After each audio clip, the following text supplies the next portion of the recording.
can't get off of my dick. Block, yeah, block, block, block. Bitch, I'm everything that you're not. Hiya, welcome back to the channel. So in front of us we have a Merc, and it's got intermittent DPF issues. So what it's doing is, 1 minute it's saying that DPF's full, too full to regen, and so on. Then the next minute it's saying it's fine and doing a regen. So, well, that's what this video is. We're going to try and rectify that. So first, let's go and plug it in and see what we can find. And to do that, I'm going to use this. So let's see. There was actually an engine light on, an engine management light on. I mean, it's on now because it's not running, but there was one on when I started up a minute ago. So let's see what that brings up. And as you can see there, we have got DPF related fault codes to say that. So let's see if we can say why. And now we've delved a little bit further into live data, and I'm just going to start it and see.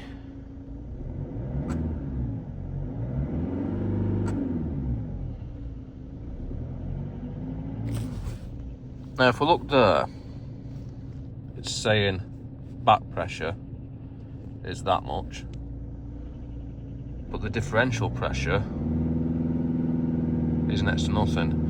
It's saying the DPF's full, the back pressure's high, but the differential pressure isn't. Now them sensors, the differential pressure sensors, are known for failing because I've got a new one here which I'll show you. Both readings, the before and after DPF pressure sensor for the differential, are measured by one sensor. So I'm not sure how they knacker up, but they're pretty well known to knacker up. And my suspicion is that maybe the pressure bleeds across between the two. I'm not sure. But I've got a new one to fit. I'm going to do that, and I'm also going to give the DPF a clean out with some of this stuff. So, to do so, I need to get to it when it's down here. So first, this needs to come off, which just comes off nice and gently. And then all this also needs to come off, because the sensor that we need to get to is in fact there. So we can see it quite easily. To be honest, if you really wanted to struggle, you could probably get to that without taking all this off, but it's probably just easier to take all this off. And to do that, first, I need to take these bolts out, which are E10s. But if you haven't got an E10, then a normal 8mm socket will work.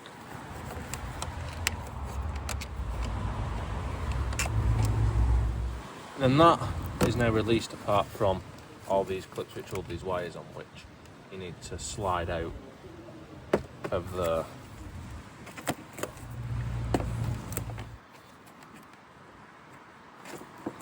like so. And to take them off, you've got little tabs there that you need to get your fingers behind and just pull them outwards to release them. This should just pull off of there, like so, sliding it to the side. And then that should be that out of the way, so we can just fold that up there nice and carefully.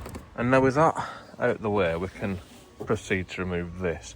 And to remove this, we need to remove this, which this should just pull off. That turns like that, and then that comes off there. And then you've got little clips, and that one just got to nice and gently pull it.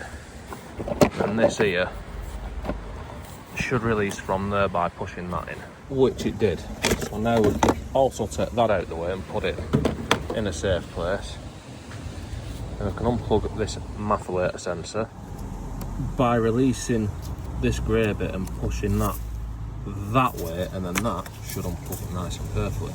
And then we just need to undo this 7mm Jubilee clip, which allows that to also pull off. And then this now should lift up like so, making sure you're not catching it on any of this shit. And then once it's not snagging on anything, then you should just be able to pull it out like that, because it rests into them two rubber circles there. So now that is the airbox removed. And now we've got that removed, we can see better what we're trying to get at. So we've got the two pipes here that go up to the sensor. There's a differential pressure sensor, and we need to take this bracket off to get to it a bit easier, which is just 3 more bolts. So let's do that. That's one, that's another one, and then that one. And that lets us move this and get to that a lot better. So, well, let's undo them. Yes. And of course, I've got a new sensor, so I'm completely taking this one off. But if you're not, then it's this pipe you need. You need the big pipe, the bigger one of the two ones. As you can see that, but one's bigger and one's smaller. The big one is the one that goes to the pre-DPF. And after a bit of persuasion, them pipes were quite tight actually. After a bit of persuasion, I managed to remove it. And now, whilst that is removed, I'm going to install this stuff, and there's the instructions for anyone who wants to read it. Read with me. Reading's fun as fun can be. Clap your hands and tap your shoes. And after a shake of the tin, we are ready to do that. So as we can see, I have lovely inserted that nozzle into there, which is, as I said, the bigger pipe of the two. I've given this a shake, and then now I just need to empty this tin into there, and that should fill the DPF up and clean it nice and gently. And then that is pretty much done. So now I need to leave that to soak for about half an hour or so, which should be about the right amount of time for me to put it back together. Obviously fit in the new pressure sensor instead of the old one, so let's try and do that. I might need 2 hands to do this, but I'm going to give it a go. There are a few reasons why these cars, or any car in general, but these cars in particular, give DPF issues. One of them is this sensor is quite a well-known failure point, and they do knacker up. Another one is the inlet manifold can cause a boost leak, but a major one is these boost hoses down here. Now, I've had a feel around. I ain't got a smoke tester on me, so I can't do a smoke test on them, but I've had a quick feel around and I can't see any obvious splits or anything, so I'm going with it being this, hopefully. So let's carry on and put it back together.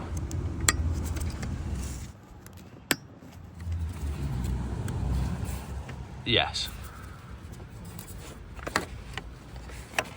And then obviously the reassembly procedure is the opposite of the disassembly procedure. So if we see there, we've got 2 pegs there. They need to go into them grommets there, and then push it into place, and then just carefully navigate it into the place where it belongs.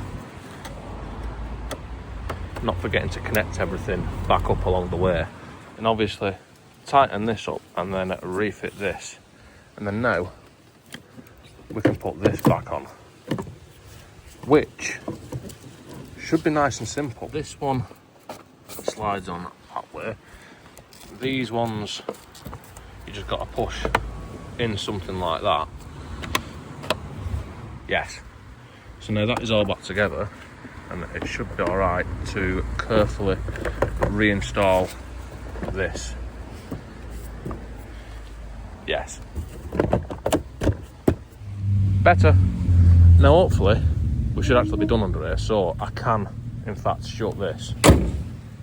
And now that has been soaking for probably about 25 minutes, so I've got to idle it for about 5 minutes whilst keeping an eye on live data to see what changes and what happens. And so far it does seem clear coming from the exhaust, but it smells like some sort of cleaning product. It smells quite alkaline, I'd say.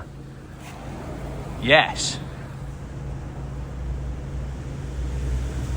And it started blowing bubbles, and it smells like strong industrial cleaner. And now that's probably been going for about 5 minutes, so now I need to hold the engine at 2000 RPM or thereabouts. And now, after about 5 minutes of fast idle, it seems to have ejaculated everywhere, and hopefully DPF will be cleaner. But to make sure, I need to perform a regen, which should be as simple as, well, selecting the regen and then driving it for about half an hour. So I'm going to do that, and then I'll come back when I perform that and see where we're at then. Yes, and now we currently have a regen actually taking place, as you can tell from the fast idle. if nothing else. And as the regen is performed, that number there is decreasing. I don't know what it's got to get down to, but when it gets down to a sufficient number where it's happy, the regen should stop. And now a regen has in fact finished, and this is the numbers which are looking better. If we look on there, that's with a bit of revs as well. So them numbers, the back pressure is significantly lower. The differential pressure is also lower as well. That back pressure, by the way, that is actually atmospheric pressure. It's from 0, so that's pretty much nothing at 0.99 bar. So anything above that is actual back pressure. But yeah, managed to do a regen. That seems to have completed and everything seems happy now. The regen, it might not do it if yours is saying that your filter's too full. In the past, to regen this, sometimes it has actually been told that it's had a new DPF, otherwise I'll just refuse to regen because it's saying it's too full. So yeah, I think that is us pretty much done. Just add on that when I was doing the regen and driving it, there was a lot of smoke behind me, loads of it, burning off the stuff I put behind the exhaust probably. But yeah, really big smoke cloud. And this scanner, I'll leave the details and a link and everything in the description because it's a good piece of kit actually, and it's not expensive, so that could be useful. Like I said, this car, it has had a couple of DPF issues recently. It's my mum's car. She's had it for a few years, and then all of a sudden about 6 months ago it started developing DPF issues. It could be down to, like I said, I'm hoping it's just that pressure sensor because they're known to go faulty, but it could be down to the could have a boost leak, but I need to do a smoke test to test that, and I ain't got a smoke test from me. So yeah, like I said, I'm hoping that's cured it, but we'll see. Look out for future videos struggling with a lot of DPF on this again, and we'll know if it's fixed it or not, but I'm pretty confident. Anyway, that's all for this one. Don't forget to like, comment, subscribe, all the usual shit, and I'll see you next time.